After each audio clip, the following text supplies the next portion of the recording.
എന്നാണ് വന്നിട്ട് നമുക്കിനി പച്ചമുളക് ചേർത്ത് കൊടുക്കാം.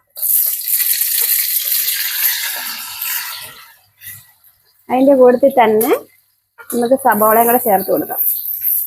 ചെറിയുള്ളി വേണ്ട, ചെറിയുള്ളിയും ചേർക്കുന്നുണ്ട്. എനിക്കിപ്പോ ചെറിയുള്ളി ഇല്ലാത്തതുകൊണ്ടാണ് ഞാൻ ഈ സബോള ചേർക്കുന്നത്. സവാള സവാള ഗിരി ഗിരി ഗിരി ഗിരി ഗിരി. ഇനിയാണ് നമ്മുടെ ഉപ്പ്. സവോള നമുക്ക് പെട്ടെന്ന് വഴന്ന് കിട്ടാൻ വേണ്ടി നമ്മൾ ആവശ്യത്തിനുള്ള ഉപ്പ് ചേർത്ത് കൊടുക്കുക. എന്നാൽ പെട്ടെന്ന് വഴന്ന് വരും. ഓക്കെ, സവോള ഇവിടെ നിന്നിട്ട് നന്നായിട്ട് വഴന്ന് വരട്ടെ.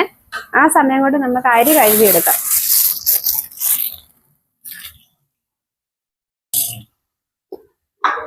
ഇത് നമ്മുടെ ബസുമതി റൈസ് ആണ്.